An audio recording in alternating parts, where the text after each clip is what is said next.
سوال نمبر 4، یہ بہت کریٹیکل سوال، کیا قبلے کی سمت میں پاؤں کرنا گناہ ہے؟ اور قبلہ رخ تھوکنے اور پیشاب کرنے کا صحیح مسئلہ کیا ہے؟ یہ بھائیو سمجھنے والی چیز ہے۔ یہ بات یاد رکھیں کہ شعائر اللہ یعنی اللہ کی جو نشانیاں ہیں، سائنز آف گاڈ، جیسا کہ خانہ کعبہ شریف ہے، قبر رسول ہے، صفا اور مروہ ہے، آپ صلی اللہ علیہ وسلم کی نشانیاں ہیں، جیسا کہ بخاری میں 10 حدیثیں ہیں کہ عبداللہ ابن عمر ان جگہوں کو تلاش کر کے نماز پڑھا کرتے تھے جہاں پر آپ صلی اللہ علیہ وسلم نے اپنے سفر حج پہ نماز پڑھی، بلکہ بعض روایتوں میں آتا ہے پیشاب تک بھی وہاں پر کرتے تھے جہاں آپ نے کیا، اتنا اہتمام کرتے تھے۔ تو شاعر اللہ کی تعظیم جو ہے اس کا حکم قرآن و سنت کے اندر موجود۔ سورۃ البقرہ کی آیت نمبر 158 مشہور آیت، اعوذ باللہ من الشیطان الرجیم، ان الصفا والمروہ من شعائر اللہ، بے شک صفا اور مروہ اللہ کی نشانیوں میں سے۔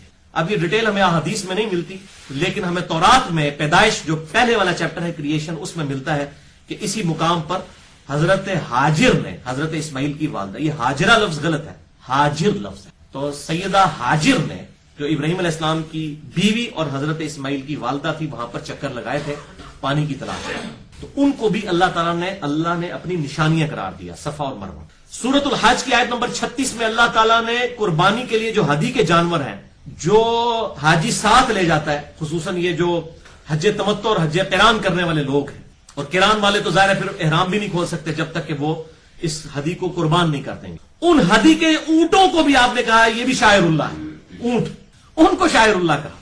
تو یہ خانہ کعبہ بھی شاعر اللہ، قبر رسول صلی اللہ علیہ وسلم بھی شاعر اللہ، غار حرا بھی شاعر اللہ، ان کی تعظیم اپنی جگہ ہے الحمدللہ۔ اور میں نے جو لیکچر دیا ہے قبر رسول کے اوپر صلی اللہ علیہ وسلم 3 گھنٹے کا، مثلا نمبر 54C اور 54D، اس میں نے ڈیٹیل کے ساتھ امام علی السبکی صوفی اور امام ابن تیمیہ ان دونوں کا رد کیا ہے کہ یہ دونوں ایکسٹریمز کے اوپر ہے، شاعر اللہ کی تعظیم کے حوالے اور قبر رسول کی حاضری کے حوالے سے صلی اللہ علیہ وسلم۔ سورۃ الحج کی آیت نمبر 32 میں آیا وَمَن يُعَظِّمْ شَعَائِرَ اللَّهِ، جو کوئی تعظیم کرتا ہے اللہ کے شاعر کی، فَإِنَّهَا مِن تَقْوَى الْقُلُوبِ، تو بے شک یہ دلوں کے تقوی میں سے، یعنی پرہیزگار شخص کی یہ نشانی ہے کہ وہ اللہ کے شاعر کی تعظیم کرے۔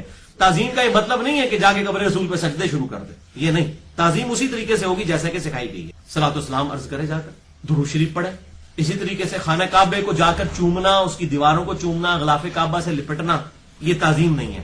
تعظیم یہی ہے کہ آپ نے صرف حجر اسود کو جا کے چومنا ہے، باقی آپ اپنے معاملات وہی کریں جو سنت کے مطابق ہے۔ تو تعظیم کا کرائٹیریا بھی اللہ کے محبوب صلی اللہ علیہ وسلم سکھا چکے۔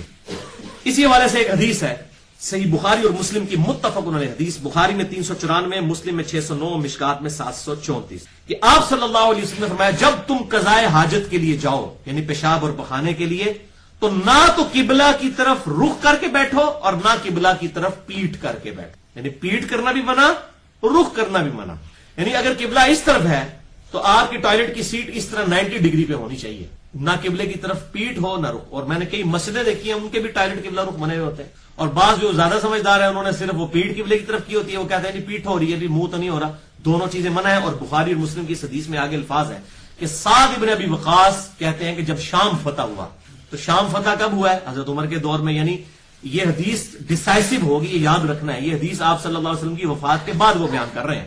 کہتے ہیں ہم شام گئے تو شام میں ٹوائلٹس جو تھے وہ قبلہ رخ بنے ہوئے تھے، تو اب ہمیں مجبوراً پبلک ٹوائلٹس کے اندر بیٹھنا پڑتا تھا، یعنی ان کی وہ جو سیٹیں یا وہ جو پرانے زمانے میں ٹوائلٹس بنا ہوا کرتے تھے وہ زمین کی پانی کی گہرائی تک ہوتے تھے اور اسی میں وہ نیچے چیزیں جذب ہو جاتی تھی۔ ابھی بھی ہمارے گاؤں ایریا میں اس طرح کے ٹوائلٹس استعمال ہوتے ہیں، وہ ڈیزالو ہوتی رہتی ہے، تو وہ قبلہ رخ بنے ہوئے تھے پبلک ٹوائلٹس، تو ظاہر اوپن جگہ پہ تو نہیں بنے ہوئے ہوں گے، ارد گرد دیواریں بھی ہوں گی، تو ہم اس پر بیٹھا کرتے تھے، تو ہم اپنے آپ کو ٹیڑھا کر کے بیٹھتے تھے، اور ساتھ ہی ساتھ ہم اللہ تعالیٰ سے بعد میں استغفار بھی کرتے تھے کہ انہوں پھنس گئے تھے۔ تو یہاں پہ بھی آپ کو کسی مسجد میں یا کسی ہوٹل میں جانا پڑے تو آپ قبلہ رخ کا اہتمام کریں۔ میں نے الحمدللہ اپنی زندگی میں نے جب سے ہوش سنبھالا ہے، میں تھوک پھینکتے وقت، پیشاب کرتے وقت اس چیز کا اہتمام کرتا ہوں کہ پہلے قبلے کو ڈٹرمن کیا جائے کہ قبلہ تو نہیں اس طرف۔ اور الحمدللہ گھر بھی جب بنوایا تو وہاں پر بھی بالکل 90 ڈگری میں نے رکھوائی، بالکل 90 ڈگری، اس چیز کا اہتمام، مسجدوں میں بھی اس چیز کا اہتمام کیا جائے۔ اور یہ مولویوں کو کیا فائدہ ہے اگر یہ لوگ یہ قبلے کا بھی اہتمام نہیں کروا سکتے ٹوائلٹس کے اعتبار سے،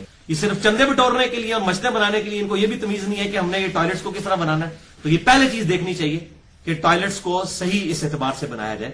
تو وہ سعد ابن ابی وقاص، بخاری مسلم کے الفاظ ہیں، وہ کہتے ہیں کہ جب شام فتح ہوا تو ہم بعد میں استغفار بھی کرتے تھے، بیٹھ جاتے تھے ٹیڑھے کر کے، اور ہمارے آفس میں بھی اس طرح تھا تو جب تک وہ ٹھیک نہیں ہوا پھر میں نے اپلیکیشن دے کے اس کو توڑوا کے سیٹ جو ہے بالکل ٹھیک کروائی. تو اس وقت تک جب مجبوراً تھا تو ہم بھی ٹیڑے بیٹھ کے کم از کم اس کو اس کا رخ اور پیٹ اس طرف نہ ہو جتنا ٹیڑے ہو کے بیٹھ سکتے ہیں, پھر اللہ تعالیٰ سے معافی بھی مانگ لیتے تھے, مجبوراً ہے یہ معاملہ. تو یہ بات یاد رکھیں. البتہ یہاں پر کچھ احادیث ہے جن کی وجہ سے کنفیوژن ہوئی اور دو رائے بن گئی. دو رائے یہ بنی کہ اگر آپ اوپن کسی صحرا میں اوپنلی کسی جگہ کے اندر ٹوائلٹ یوز کریں گے تو آپ قبلے کی طرف منہ یا پیٹھ نہ کریں, اور اگر گھر کے اندر کریں تو آپ کر سکتے ہیں. یہ بھی ایک موقف ہے اور اس میں احادیث بھی موجود ہے, میں بتا دیتا ہوں. بخاری اور مسلم کی متفق علیہ حدیث ہے. بخاری میں 148, مسلم میں 612 اور مشکات میں ہے 335. ابن عمر کہتے ہیں کہ میں سیدہ حفصہ اپنی بہن کے گھر گیا جو حضور کی بیوی بھی تھی, ام المومنین رضی اللہ تعالیٰ عنہ و صلی اللہ علیہ وسلم.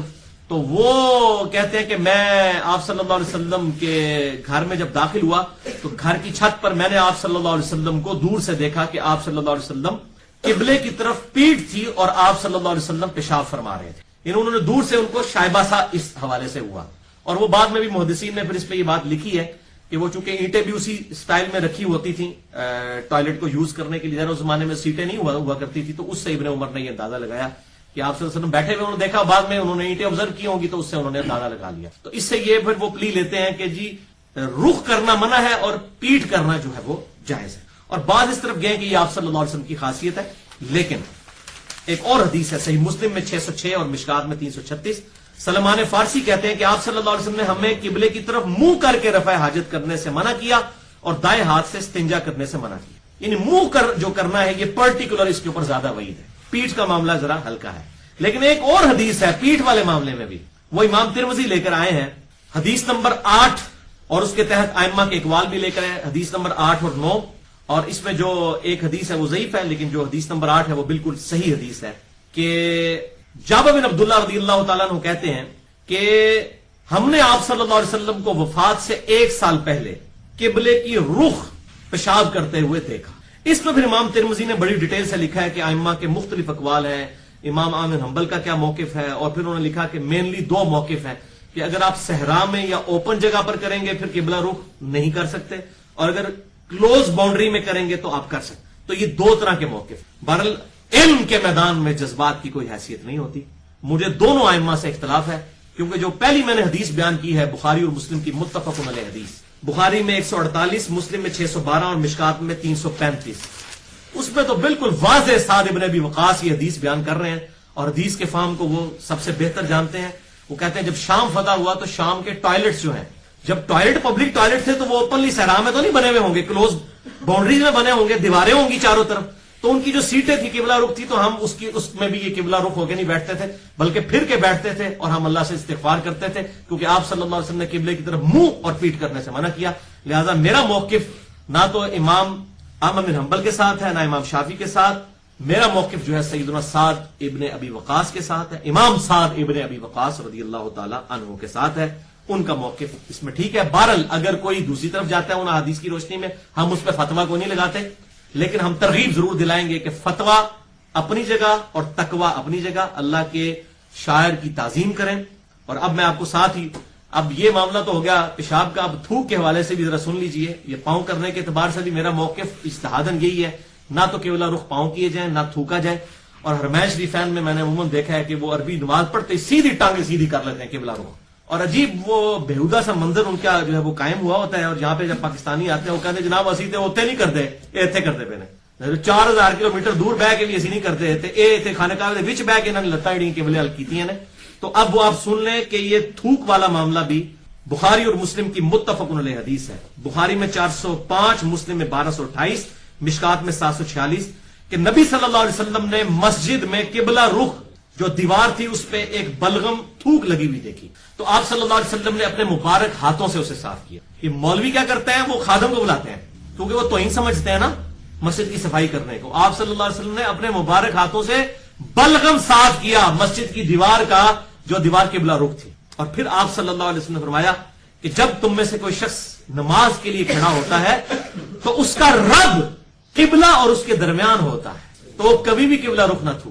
ہاں جی استوا اللہ ارشالے ہو اور پھر اتنے تعویل کریں گے رب کا علم سامنے ہوتا ہے, تو علم ہونا ہے تو پائی تے کوئی مسئلے والی گالی کوئی نہیں پائی جی, پھر علم تے ہر جگہ ہے.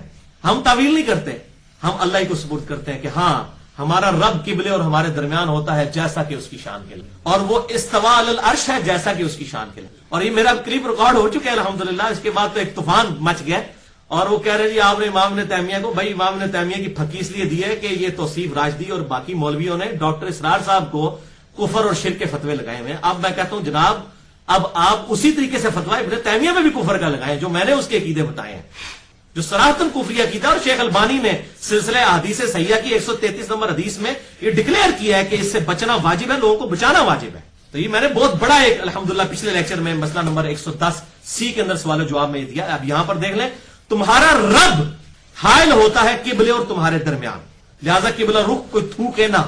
اور پھر آپ صلی اللہ علیہ وسلم نے فرمایا کہ اسی حدیث میں بخاری اور مسلم کی کہ اگر تمہیں تھوک آ جائے تو تم جو ہے وہ یا تو اپنی چادر میں تھوک لو یا اپنے کپڑے میں قمیض میں، اور آپ نے پھر وہ کر کے دکھایا اور اس کو یوں مسل لو، اور یا اپنے بائیں پاؤں کی طرف تھوک کر اور بائیں پاؤں کو زمین پر یوں مسل دو. لیکن یہ اس صورت میں ہوگا جب کچی زمین ہوگی، قالین نہ بچھے ہوئے ہوں، کیونکہ اس وقت تو جوتیوں سمیت نماز ہی پڑھا کر جاتی تھی.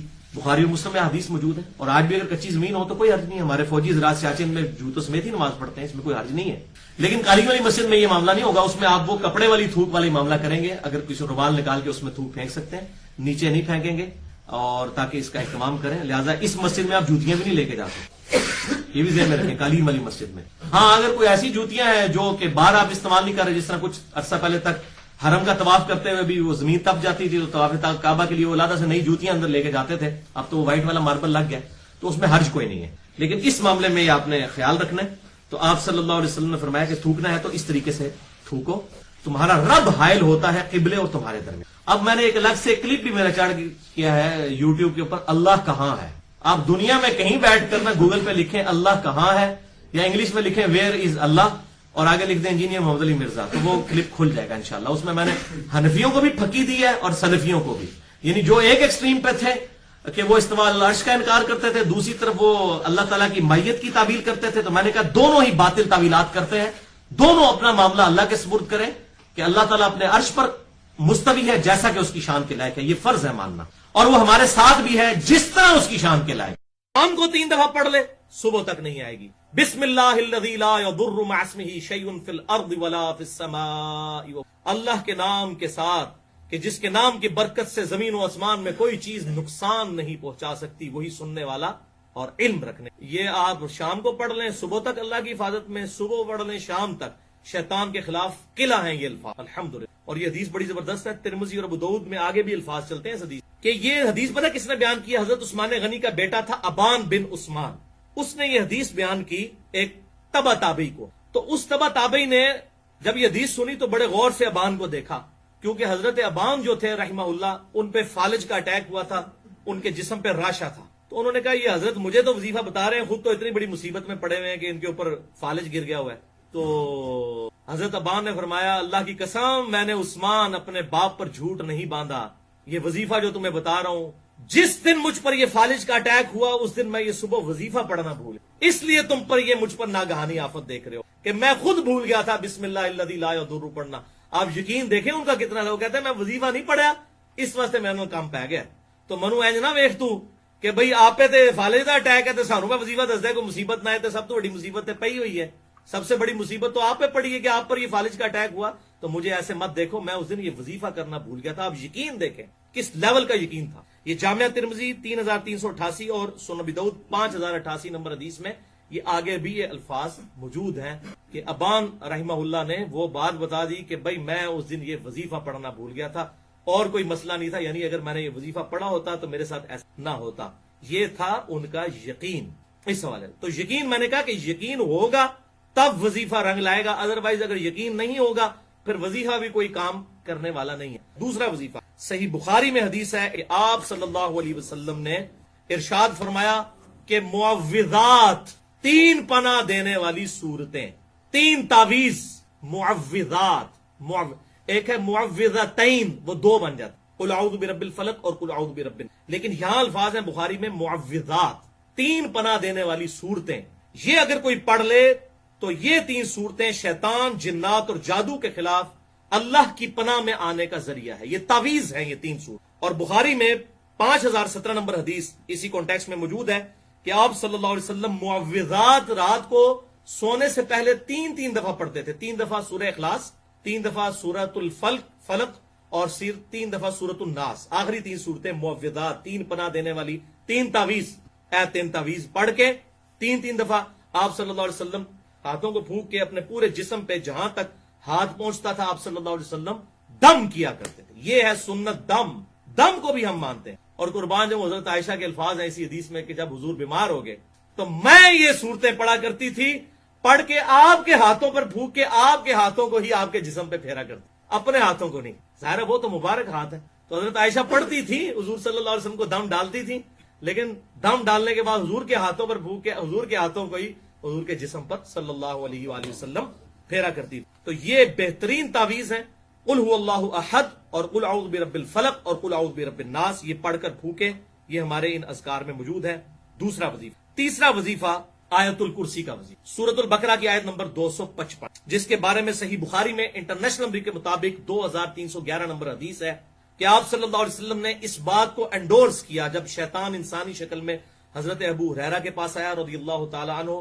بڑی ڈیٹیل حدیث ہے. اینڈ پہ اس نے ایک وظیفہ بتایا حضرت ابو ہریرہ کو اور کہا کہ اے ابو ہریرہ، اگر تم رات کو سونے سے پہلے آیت الکرسی سورۃ البقرہ کی آیت نمبر 255 پڑھ لو گے، اللہ لا الہ الا هو الحی القیوم وهو العلی العظیم تک، تو پوری رات اللہ تعالیٰ کی طرف سے ایک فرشتہ تمہاری حفاظت پر مام. تو یہ شیطان نے وظیفہ دیا اور اپنی جان چھڑائی. تو آپ صلی اللہ علیہ وسلم کی خدمت میں حضرت ابو ہریرہ آئے تو آپ صلی اللہ علیہ وسلم نے فرمایا کہ وہ ہے تو جھوٹا تھا، انسانی شکل میں ہے، وہ شیطان تھا. ابو ہریرہ تجھے پتہ نہیں چلا لیکن بات سچی. تو یہ پہلا وظیفہ ہے کہ آیت الکرسی رات کو پڑھیں، انشاءاللہ صبح تک حفاظت ہوگی.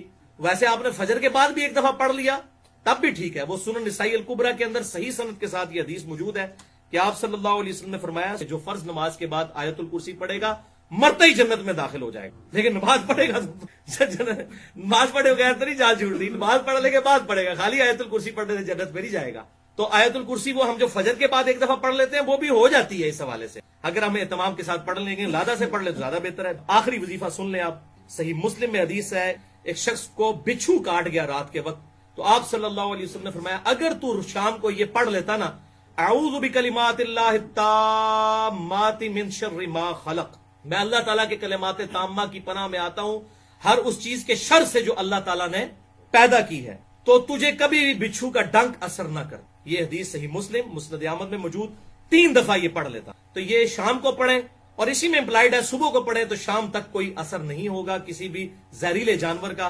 تو اب یہ 5 وظیفے جو ہیں میں ان کو پھر ریپیٹ کر دیتا ہوں. پہلا وظیفہ آیت الکرسی کا وظیفہ صبح اور شام ایک دفعہ. دوسرا وظیفہ معوذات کا، 3 پناہ دینے والی صورتیں، آخری قرآن کی 3 صورتیں، سورۃ الاخلاص، سورۃ الفلق اور سورۃ الناس. 3 دفعہ رات کو سونے سے پہلے جسم پہ دم کرنا ہے اور 3 دفعہ صبح کے وقت پڑھنی، اور ہر فرض نماز کے بعد بھی پڑھنا ثابت ہے. فرض نماز کے اذکار میں گرین کارڈ میں آپ دیکھ. تیسرا وظیفہ جو ہے وہ روزانہ 10 دفعہ پڑھنا ہے صبح کے وقت، لا الہ الا اللہ وحدہ لا شریک لہ لہ الملک ولہ الحمد وہو علی کل شیء قدیر.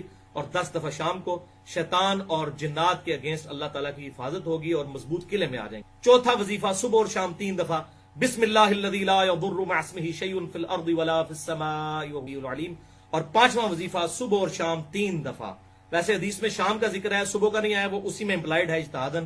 اعوذ بکلمات اللہ التامات من شر ما خلق.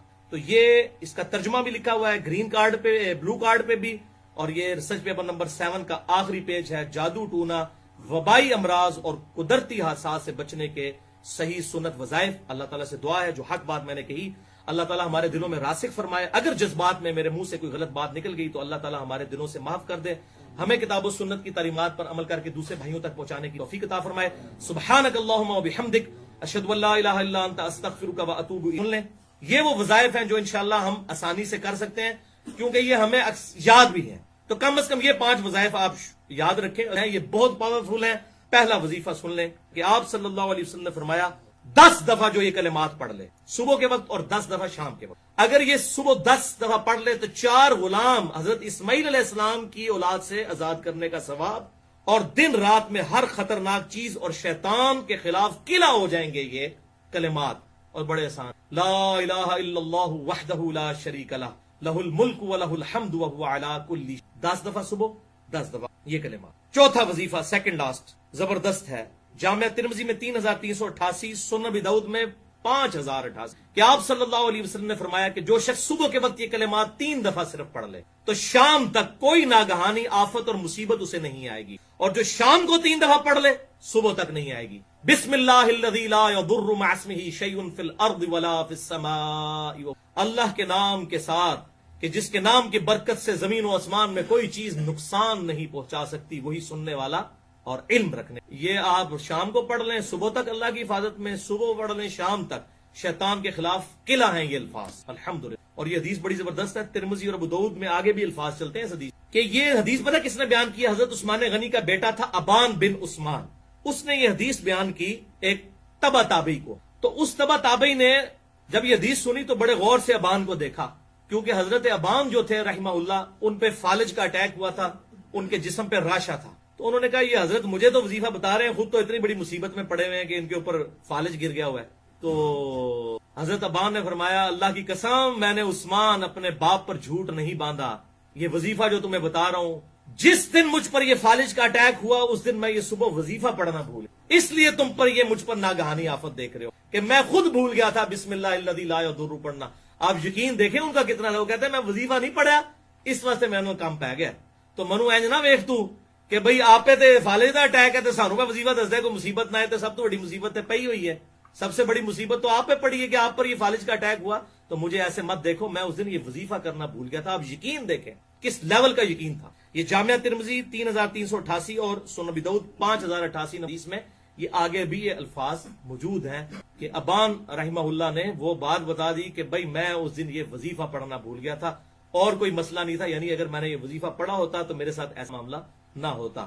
یہ تھا ان کا یقین اس حوالے۔ تو یقین میں نے کہا کہ یقین ہوگا تب وظیفہ رنگ لائے گا، ادروائز اگر یقین نہیں ہوگا پھر وظیفہ بھی کوئی کام کرنے والا نہیں ہے۔ دوسرا وظیفہ صحیح بخاری میں حدیث ہے کہ آپ صلی اللہ علیہ وسلم نے ارشاد فرمایا کہ معوذات 3 پناہ دینے والی صورتیں، 3 تعویذ معوذات، ایک ہے معوذتین وہ 2 بن جاتے ہیں، قل اعوذ برب الفلق اور قل اعوذ برب الناس، لیکن یہاں الفاظ ہیں بخاری میں معوذات 3 پناہ دینے والی صورتیں۔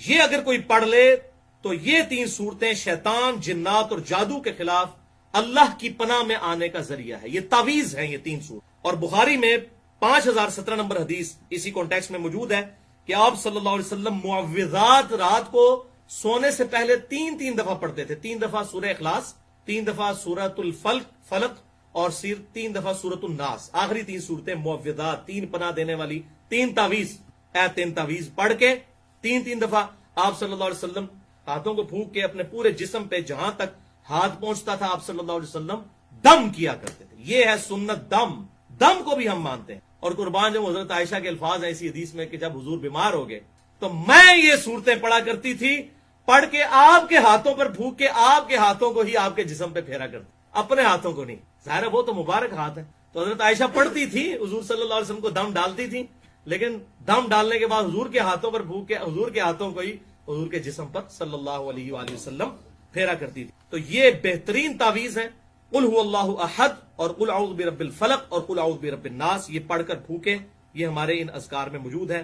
دوسرا وظیفہ۔ تیسرا وظیفہ آیت الکرسی کا وظیفہ، سورۃ البقرہ کی آیت نمبر 255، جس کے بارے میں صحیح بخاری میں انٹرنیشنل نمبر کے مطابق 2311 نمبر حدیث ہے کہ آپ صلی اللہ علیہ وسلم نے اس بات کو انڈورس کیا جب شیطان انسانی شکل میں حضرت ابو ہریرہ کے پاس آیا رضی اللہ تعالی عنہ، بڑی ڈیٹیل حدیث ہے، اینڈ پہ اس نے ایک وظیفہ بتایا حضرت ابو ہریرہ کو اور کہا کہ اے ابو ہریرہ اگر تم رات کو سونے سے پہلے آیت الکرسی سورۃ البقرہ کی آیت نمبر 255 پڑھ لو گے، اللہ لا الہ الا هو الحی القیوم وهو العلی العظیم تک، تو پوری رات اللہ تعالیٰ کی طرف سے ایک فرشتہ تمہاری حفاظت پر مام۔ تو یہ شیطان نے وظیفہ دیا اور اپنی جان چھڑائی، تو آپ صلی اللہ علیہ وسلم کی خدمت میں حضرت ابو ہریرہ آئے تو آپ صلی اللہ علیہ وسلم نے فرمایا کہ وہ ہے تو جھوٹا تھا، انسانی شکل میں آیا، وہ شیطان تھا ابو ہریرہ، تجھے پتہ نہیں چلا لیکن بات اس سچی۔ تو یہ پہلا وظیفہ ہے کہ آیت الکرسی رات کو پڑھیں، انشاءاللہ صبح تک حفاظت ہوگی۔ ویسے آپ نے فجر کے بعد بھی ایک دفعہ پڑھ لیا تب بھی ٹھیک ہے، وہ سنن نسائی الکبریٰ کے اندر صحیح سند کے ساتھ یہ حدیث موجود ہے کہ آپ صلی اللہ علیہ وسلم نے فرمایا کہ جو فرض نماز کے بعد آیت الکرسی پڑھے گا مرتے ہی جنت میں داخل ہو جائے گا، لیکن نماز پڑھے گا نماز پڑھے گا تو نہیں جان چھوڑ دی، نماز پڑھنے کے بعد پڑھے گا، خالی آیت الکرسی پڑھنے سے جنت میں نہیں جائے گا۔ تو آیت الکرسی وہ ہم جو فجر کے بعد ایک دفعہ پڑھ لیتے ہیں وہ بھی ہو جاتی ہے اس حوالے سے. اگر ہم اہتمام کے ساتھ پڑھ لیں گے لادہ سے پڑھ لیں تو زیادہ بہتر ہے. آخری وظیفہ سن لیں آپ. صحیح مسلم میں حدیث ہے ایک شخص کو بچھو کاٹ گیا رات کے وقت, تو آپ صلی اللہ علیہ وسلم نے فرمایا اگر تو شام کو یہ پڑھ لیتا نا, اعوذ بکلمات اللہ التامات من شر ما خلق, میں اللہ تعالیٰ کے کلمات تامہ کی پناہ میں آتا ہوں ہر اس چیز کے شر سے جو اللہ تعالیٰ نے پیدا کی ہے, تو تجھے کبھی بھی بچھو کا ڈنک اثر نہ کر. یہ حدیث صحیح مسلم مسند احمد میں موجود. 3 دفعہ یہ پڑھ لیتا, تو یہ شام کو پڑھیں, اور اسی میں امپلائڈ ہے صبح کو پڑھیں تو شام تک کوئی اثر نہیں ہوگا کسی بھی زہریلے جانور کا. تو اب یہ 5 وظیفے جو ہیں میں ان کو پھر ریپیٹ کر دیتا ہوں. پہلا وظیفہ آیت الکرسی کا وظیفہ صبح اور شام 1 دفعہ. دوسرا وظیفہ معوذات کا, 3 پناہ دینے والی صورتیں, آخری قرآن کی 3 صورتیں, سورۃ الاخلاص, سورۃ الفلق اور سورۃ الناس. 3 دفعہ رات کو سونے سے پہلے جسم پہ دم کرنا ہے, اور 3 دفعہ صبح کے وقت پڑھنی, اور ہر فرض نماز کے بعد بھی پڑھنا ثابت ہے. فرض نماز کے اذکار میں گرین کارڈ میں آپ. تیسرا وظیفہ جو ہے وہ روزانہ 10 دفعہ پڑھنا ہے صبح کے وقت, لا الہ الا اللہ وحدہ لا شریک لہ لہ الملک ولہ الحمد وہو علی کل شیء قدیر, اور 10 دفعہ شام کو. شیطان اور جنات کے اگینسٹ اللہ تعالیٰ کی حفاظت ہوگی اور مضبوط قلعے میں آ رہی. چوتھا وظیفہ صبح اور شام 3 دفعہ بسم اللہ الذی لا یضر مع اسمہ شیء فی الارض ولا فی السماء وهو العلیم. اور 5واں وظیفہ صبح اور شام 3 دفعہ. ویسے حدیث میں شام کا ذکر ہے, صبح کا نہیں آیا, وہ اسی میں امپلائڈ ہے اجتہاداً. اعوذ بکلمات اللہ التامات من شر ما خلق. تو یہ اس کا ترجمہ بھی لکھا ہوا ہے گرین کارڈ پہ, بلو کارڈ پہ بھی, اور یہ ریسرچ پیپر نمبر 7 کا آخری پیج ہے. جادو ٹونا, وبائی امراض اور قدرتی حادثات سے